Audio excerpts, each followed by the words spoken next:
something we wanted to know. Like, you've been eating these apples the whole series. This series has made me so happy beyond belief, but so depressed because now it is over and I don't know how to go on. I have waited a whole year for this third book and I just feel like it's built up all this anticipation, and maybe that's partially why I am disappointed.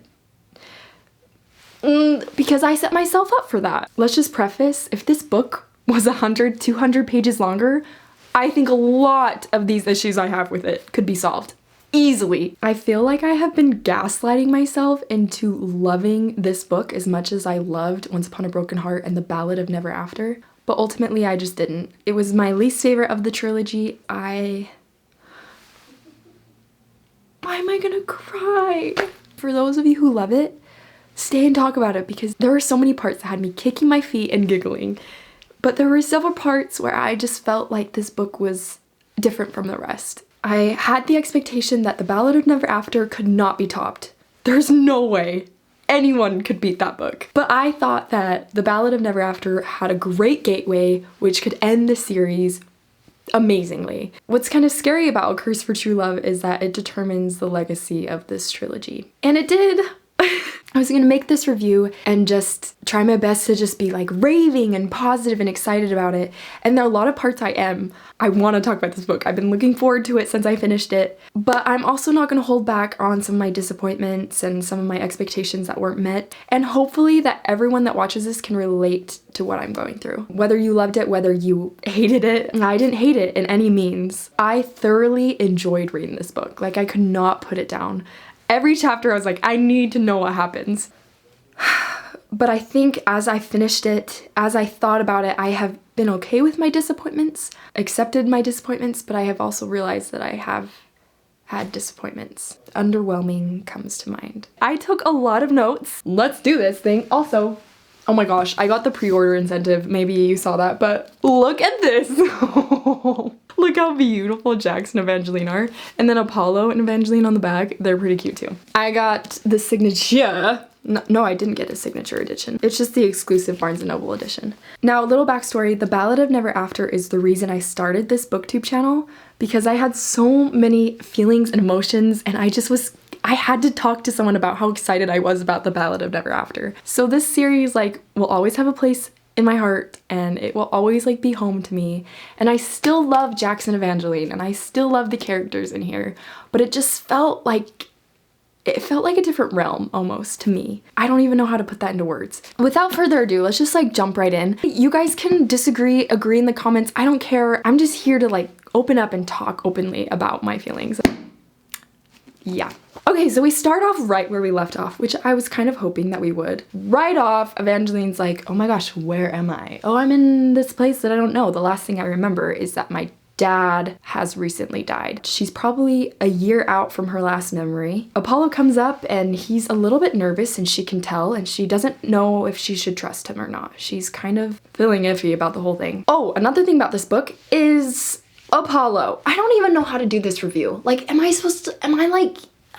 gosh, I'm just gonna be open. I'm just gonna talk like I'm talking to a friend. So we have Apollo's chapters. I have seen a lot of controversy on Apollo's chapters. Personally, I had no problem with Apollo's chapters. Evangeline was freaking brainwashed. Like, how was she supposed to fill us in? How are we supposed to understand that Apollo was the true villain? And then later it was Aurora, but they also worked hand in hand. I think we needed that to fill in the blanks. Every time Apollo's name popped up though, I was like, ugh. I just want to hear Jax and Evangeline's story.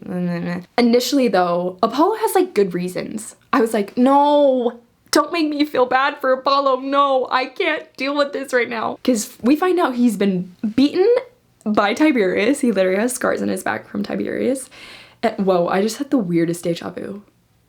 That was so crazy. And then he just wants to be loved, and he loves Evangeline, and he'd do anything for her, even evil things. And then we realized that his dad kind of mentally and emotionally abused him into thinking that power was more important than being kind. And so like Apollo is the misunderstood villain, but also he's a villain nonetheless. He's a little crazy and he blames Jax, and he's like, I gotta get Evangeline away from Jax. That's why he erased her memories. Like, I know that she's falling for Jax. Every character that was introduced that Evangeline was like, this any character that Evangeline was like, this mysterious man walked in with a notepad and was taking notes and winked at me. I was like, is this Jax?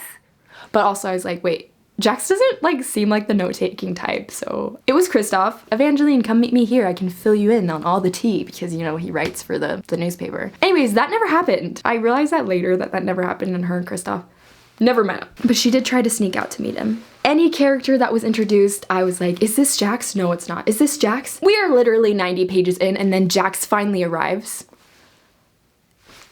Oh, that's like a fourth of the book, and Jax wasn't in the fourth of the book. Okay, overall, it was like kind of like slowly, and I actually kind of liked the pace of the beginning. My sister said it was really slow, but that's her opinion. It was pretty slow, and then just like bam. The ending should have been so much longer because as soon as everything started going, it just wouldn't stop. Jax didn't arrive until forever. I was just waiting, and then she feels arms around her and it's Apollo carrying her to the bed, and I'm just like, I thought you were Jax and now I'm sad. I was like, Daddy, we need you. So Stephanie Garber for sure knows how to torture. That's like her specialty. Okay, wait. Can we talk about Apollo on the council? Literally the council being like, you need an heir, have babies with her. And he was like, hello, she hardly knows me. And I was actually like, okay, thank you, Apollo, for saying that. But also, how creepy. That was never brought up again. When Evangeline notices her heart scar, I was squealing. I was like, oh my gosh, please. That was something I was just like, okay, what are my expectations for when she finally gets her memories? I was kind of hoping that when she got her memories, Jax would be there. He wasn't, because he obviously was gone when she had her memories. But the whole time, you know, we're just anticipating her getting her memories. But I also didn't expect little memories to come back. Like copy paste from the Ballad of Never After. Like she understands the feeling, the scene, but she doesn't like know what's really happening. Her maid comes in and is like, to kind of like tell you about your love story with Apollo, because she has no idea. And Evangeline is strangely like fine with that. She's like, okay, like I'm just here. I'm living my happily ever after. I guess I always wanted this, although I feel really weird. Same girl, like I would too. But also she lives in a freaking big castle, so I understand why she's like, I'm okay with this, but it feels weird. But also in the beginning when she's like, I feel this urgency that I had to tell someone something, I was like, oh my gosh, it was Jax. Her maid like gives her a storybook that she's supposed to read, but of course, since it's in the Magnificent North, like all the stories kind of change and alter every time they're read. Which we find out is because the Valors cursed the Magnificent North because they didn't want any of their stories to really be understood or anything. So in cursing their own story for people not to find out their secrets, they curse the whole storytelling. She gets a book and it's like the love story of Evangeline Fox and the Prince of Hearts. Oh my gosh, this is amazing. Well, I love Jax, I love the Prince of Hearts, you know, because they're, to me, of course they're the same person, but to me they have like different vibes to him because the Prince of Hearts is who she initially met first. And I was like, oh my gosh, please like trigger something and be all cute or have him show up. I don't know. Have this like hot stranger just show up. At this point, and this is never really clarified, she doesn't know that Jax and the Prince of Hearts are the same person. And I don't know that anyone in the Magnificent North knows that they're the same person, but I really couldn't tell you. Like seriously, I feel like Apollo didn't know he's the prince. No, they'd had to have known because of her heart scar. But they don't really talk about it much. Speaking of Martine the maid, my coworker Kelsey, and I'm gonna bring her up a lot probably because we read it together and we were freaking dying at every part. She said that maybe Martine is Marisol, her maid. I was like, oh my gosh, that's great.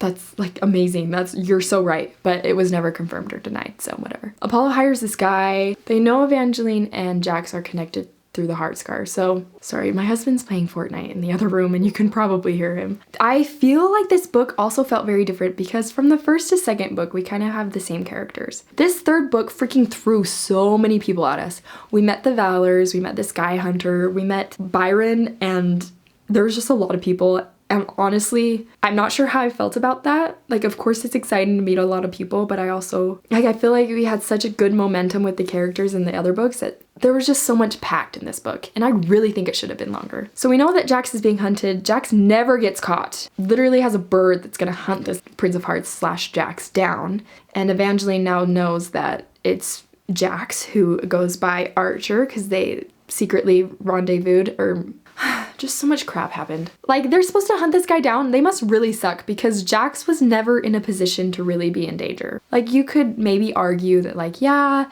chaos, there was blood in the inn. Ultimately, like, he never had a throwdown with these men. Maybe I just feel like a lot of these ends weren't fully tied or executed. 90 pages for Jax to show up. So this stranger gets her out of the well that she's been pushed in, and I was like, oh my gosh, is this Jax? Anyways, strong arms, angelic hair. Oh my gosh, I love him. Anyways, they hardly talk and he like ditches her and then she's just left. I am tortured. I totally thought that Marisol was the one who pushed her in the well because where did she go?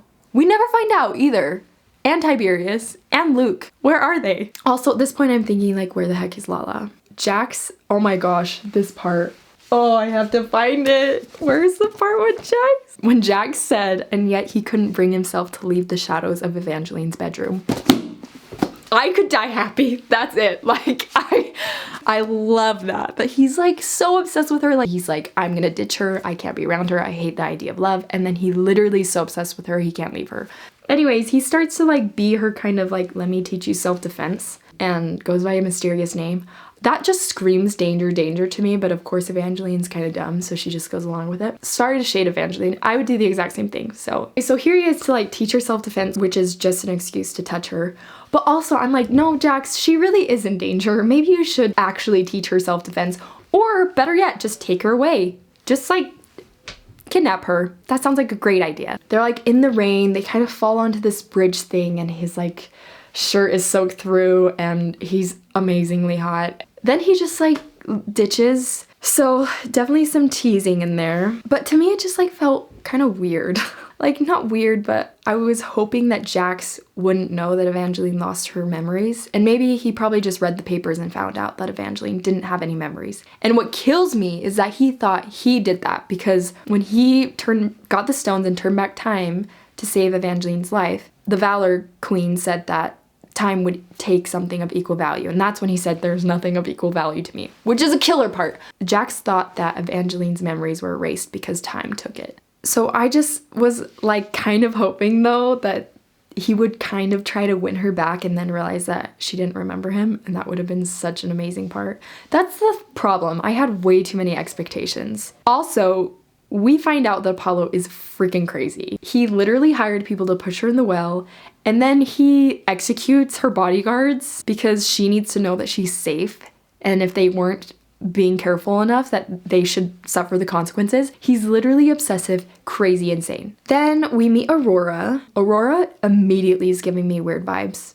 Possibly because Evangeline also feels weird vibes from her. At first when she appeared I was like, oh, it's Lala, because they kind of have like the same like, oh, hey girl, you're just sitting in the back getting drinks with me. Wait, I'm so sorry, I was cringy. They just like had the same vibe, but of course Aurora's insane. The hallway scene. The hallway scene was actually it's my second favorite part. It was one of my favorite parts is when she finds Jax like standing. Okay, I love how Jax just leans on walls and like then shoves himself off. It's like the hottest thing in the world, and I fangirl literally every time he does it. Any tree, any doorway that he's leaning on, any wall, I'm like, I love you. They just like feel all this tension, and she feels tingles all over her skin, and I was like, oh, this tension is good. And he can't stay away and she can't stay away, and it was awesome. It really was. I liked that. Also, she was like, I'm sorry, I probably look awful. And he's like, you could never look awful. Jax is a softie. He's like, also, he was shy. He got shy in front of Evangeline. And I never thought that I would see the day where Jax was shy, and he's a cutie boy, and I love him. Also, they can still talk telepathically, but he's talking quiet enough that she couldn't really hear it, but also thought it was in her head. So he's slowly like crept into her mind. Cutely.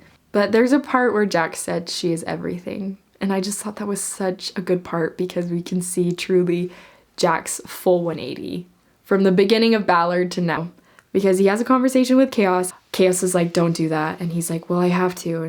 And Chaos is like, she'll never forgive you if you do that, and he's like, I don't need her to forgive me, I just need to get better. And I'm like, Jax, no. If you save her life, do not ditch her. Also, we find out that Castor did feed on Jax when he woke up, because we knew that when Evangeline, before she got her memories erased and was trying to go back to tell Jax how she felt, she saw like gold blood all over the floor in front of the arch. Also, Jax cries red blood but bleeds gold blood. That's just like a side note that I realized. Also, we find out so much more about Jax. I know we find out a lot, but I wanted to know more. Like, Stephanie's really good at leaving things like up to interpretation and kind of open-ended, but sometimes your girl needs answers. Like, the two things I wanted to see was like, why does Jax eat apples, and what's gonna happen to Evangeline's last heart scar. Neither of those are answered. Okay, so I was kind of like bawling on the inside when Jax was like, I didn't want to leave Castor alone and mortal by himself, so he became a fate. Also, did he become a fate because he went to Aurora? Like, there are some things that I'm like, wait, let me connect the dots here. Okay, so I was absolutely swooning for Jack's point of views. And a lot of people say that there should have been more. Ultimately, I agree, because there just should have been more book in general. Yeah, because we didn't get a point of view until like chapter 12, I don't think. But I'm just loving how he is so obsessed with her. Also, his point of views are sparse, but I understand also Stephanie Garber, I think, felt a lot of stress from this book. Originally, she was just gonna have dual perspective and it wasn't gonna be Jax, so we now know that was gonna be Apollo. And then I think she later was convinced to add Jax's point of views. Also, I don't know if you guys really know this, but Stephanie Garber, the reason why this book was postponed is because her and her editor went back and just felt like it should be different. So Stephanie Garber went through and edited the entire book, and I think she even changed the ending, which is why there's like alternate endings, which are basically just like bonus epilogues. I was like, oh my gosh, like what could we have gotten? But I also feel like because of that, it did feel like rushed. I feel like Stephanie Garber did put herself on a timeline. And I think that's evident in this book. Like, The Ballad of Never After has like amazing pacing, a perfect book. And I'm sorry to compare this book to that one so much. I was just like kind of expecting that same kind of flow with this one. Okay, so basically Evangeline finds out that like this mysterious archer man is Jax and is like, oh my gosh, I have to tell Apollo. She goes to find Apollo, and then Aurora's like, I know where he is, follow me. And Byron's like, no, you follow me. And Byron and Aurora, I don't trust either of them, so I was like, you know, choose, girl, I don't care, you're gonna die either way. Byron tried to slit her throat because he's in love with Petra and wanted revenge. Like, hello. I didn't think of Petra once when she died. Anyway, she runs into the Forbidden Forest. Oh, this is my favorite part, y'all. You know, the Forbidden Forest kind of shows you your best day. You're like your biggest, what your heart yearns for the most, like the best day of your life kind of thing. And so she's back at the curiosity shop and she can hear her parents upstairs like wrapping presents for her 12th birthday. It was the best day of her life that she remembers. And so she's trying to find her parents. There's like balloons all upstairs and she wants to find her parents, but they're like, over here, Ava, over here. And she's just like, I can't find you. And then it's kind of creepy. Chaos shows up. And then Jax stabs Chaos in the chest before he can kill Evangeline again, because of course he doesn't want to see that. Then all of a sudden, Jax wraps his wrist with Evangeline's. Then they appear to this place, and I immediately knew it's the Hollow. And it's Jax's best day. That's my favorite part. That's when he just can't resist anymore, and he just grabs her neck and puts his forehead against hers and is like, please remember, little fox. And my whole guess this whole book was like, oh, as soon as he says little fox, because he hadn't said it once this entire time, as soon as he says it, she's gonna remember. I was like, I'm so right, because she was like, little fox, I know that. But then like nothing came and I was like, dang it, I was wrong. But of course then Jax gets really sad, which I totally get. I just love when he looks around and he softly says, welcome to the Hollow. My heart. Like, how dare you, Stephanie? They're like walking through the forest. I'm pretty sure it's raining again. Is it the enchanted or cursed forest? She can't stop looking at him and she's like, wow, rain looks really good on Jax. And he's like, stop looking at me. And it was so cute. I immediately knew when I saw the map in the beginning. It had like a little inn picture and it said like 1 bed vacancy. And I was like, oh my. I'm not a 1 bed trope kind of girl. She used that in Caraval and I'm just like not about it. Like, it proved right to me because I didn't love it. Well, also if you do love it, it wouldn't even matter because they didn't even share a bed. I mean, they kind of did. He pretends to be her husband, which is kind of cute, but takes her upstairs. And I actually love seeing them banter because she knew that he was gonna do some things. I call them the sleepy sparkles, but when he took out his sleepy sparkles and was gonna basically put her to sleep, to put the cuff on and keep her safe and to disappear, she knocks it out of his hands, so they all kind of get sleepy because the sleepy sparkles go everywhere. Ultimately, what happened next, I just felt was not their style, if that makes any sense. Now, if you loved the end part, great. Personally for me, Evangeline, it's just not like her to all of a sudden want to undress for a man that is not her husband. She knows she's married. In the book previously, she was like, no, I'm married. And of course, if she knew what Apollo was, she wouldn't even care. But ultimately, like, why are you undressing each other when you haven't even gotten your memories back? Like, I wanted those sacred touches to be like when they can like confess, or when he's like, okay, I went back in time and saved your life. And I just wanted this build up and confession and just that to take place before they were, I don't know. And then he falls asleep. She finds the exact letter that she wrote in the beginning of the Ballad of Never After, just to herself, saying like, do not fall for Jacks, do not fall for those blue eyes, do not do any of that, he is bad. I love it because that letter initially was supposed to keep her away from Jacks, but it ended up being the reason that she remembered him. And it was cute, but also then she woke up and Jacks wasn't there, and I really wanted that moment of like, Jacks I remember, and them to like embrace or something, and he wasn't there. And then when she finally told him, he wasn't there emotionally because he had already given up his heart. So I feel like this whole book, they were just like constantly missing each other. So the tension that we had from the Ballad of Never After was just like shot. That's how I feel, at least. When he was telling her, before he fell asleep from the sleepy sparkles, he was like, you're right, I would have wanted a different ending for us. His eyes are pooling with blood, and she doesn't know that he cries blood. So she's like, but we know. And I just thought that was the sweetest part because we haven't, like, Evangeline has never seen him cry, and it's so cute. Also, when he said, being yours does not make you mine. Excuse me, how dare you say something that deep? For me, there are several things I'm thinking. Jacks, just tell her, dang it. She obviously can't remember, just tell her. Jacks doesn't seem like the type of person to just be like, hey Evangeline, I promise you love me. Also, Chaos is killing a lot of people, and that is never really like settled. Is Chaos just going on a rampage or something? He is killing families, whole houses of people. And then Apollo literally kills that little boy. That's when I was like, there is no coming back from this for you. Okay, Evangeline wakes up and there is Jax's golden blood and everyone is pretty much dead in this inn. I'm sorry, everyone's dead. Apollo comes in and Evangeline just straight up smacks him. There's like this poll on Instagram I saw that was like, what's your favorite part of A Curse for True Love? And someone literally said when Evangeline slaps Apollo. And I was like, same.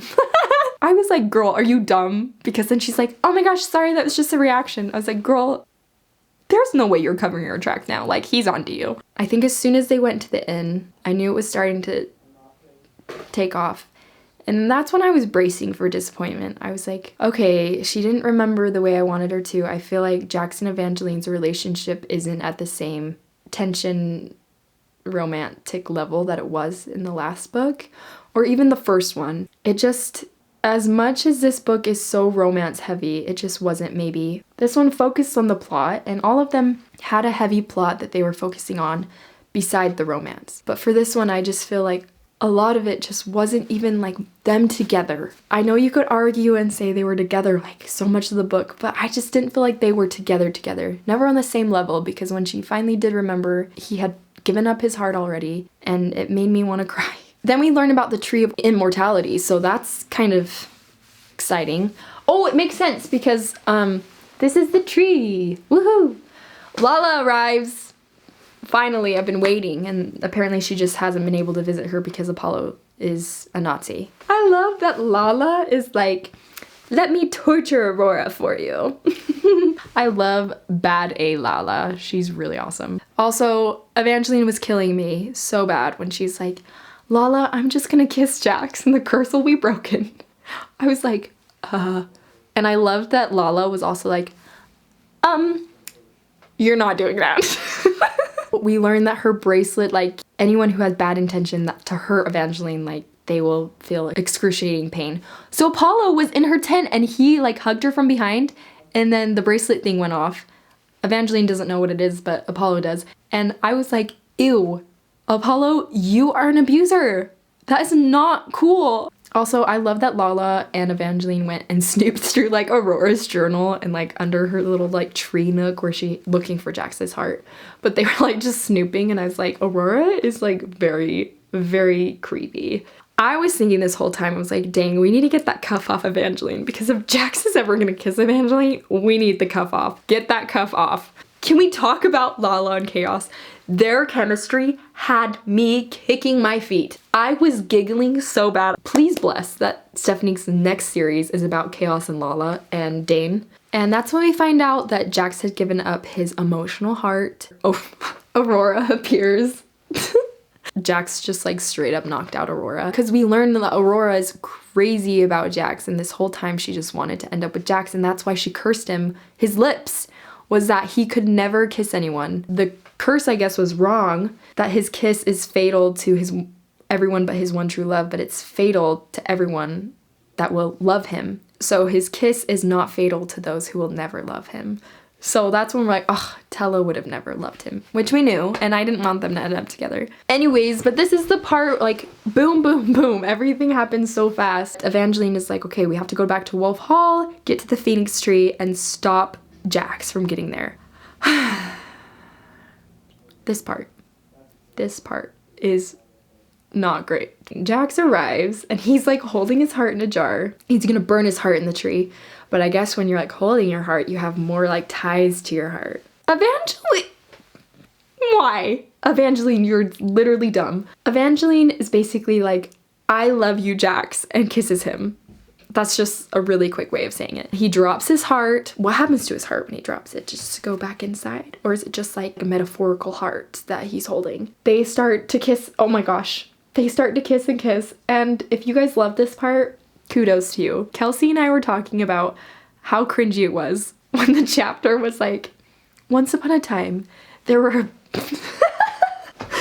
just need to read it. No, I'm gonna die. This is so funny. Once upon a time, there was nothing but kissing and everything was perfect. And then there was even more kissing.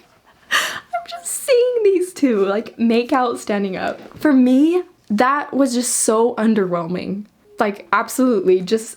You know, when they were in the HALLOW last book, like that tension of them just like hugging, taking care of him and putting bandages on him, that was just like perfect tension. And then this, I was like, what is this? Like, you had confessed, like Evangeline told him that she got her memories back. He didn't care because he gave up his heart already.